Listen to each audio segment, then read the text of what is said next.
სამართლებრივი დახმარების ქსელი, რომელიც მუდმივად უწევს სამართლებრივ დახმარებას აქციების დროს დაკავებულ ადამიანებს. გასული ღამის განმავლობაში ქსელის ცხელხაზზე 26 პირის დაკავებაზე მივიღეთ შეტყობინება.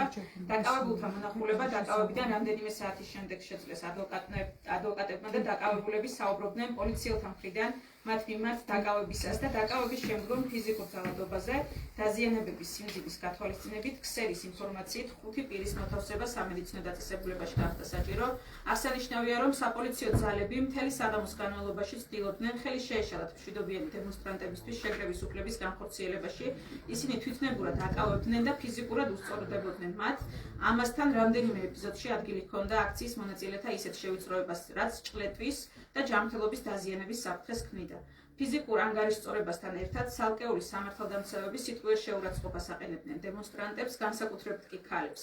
დაკავებულთა ნაწილი საუბრობს დაკავების შემდგომ ავტომობილებში პოლიციელების მხრიდან ძალადობაზე და დაშავებულთა შორის არის ჟურნალისტი ნიკო კოკაია. იგი პროფესიული საქმიანობის შესრულებისას დაშავდა და კლინიკაში გადაყვანა გახდა საჭირო. საჯაროდ გავრცელებული კადრები მოწმობს, რომ შინაგან საქმეთა სამინისტროს მშვიდობიანი დემონსტრანტების მიმართ კვლავ აგრძელებს არასათანადო მოხმობის პრაქტიკას.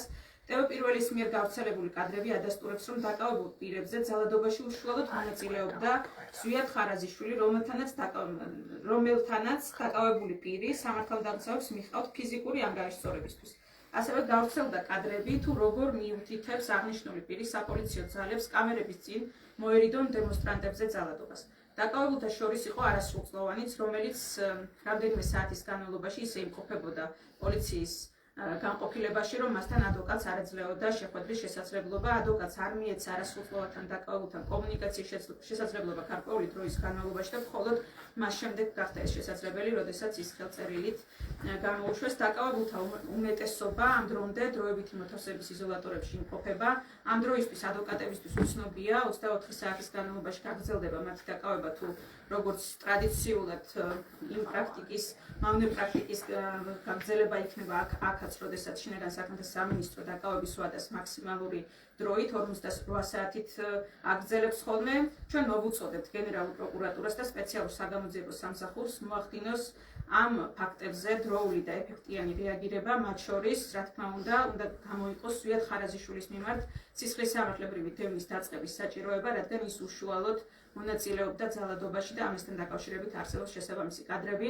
გარდა ამისა, უნდა ითქვას, რომ ხშირად საგამოძიებო უწყებები საუბრობენ ხოლმე იმაზე, რომ პოლიციელებს აქვთ ისეთი ჩაცმულობა უკეთიათ ნიღაბი და მათი ამოცნობა ვერ ხერხდება, თუმცა ის კადრები, რომელიც გავრცელდა, იდენტიფიცირებას ახდენს კონკრეტული პირებისა, რომლებიც მონაწილეობდნენ ძალადობაში. ამიტომ მათი სისხლის სამართლებრივი დევნა აუცილებლად უნდა დაიწყოს.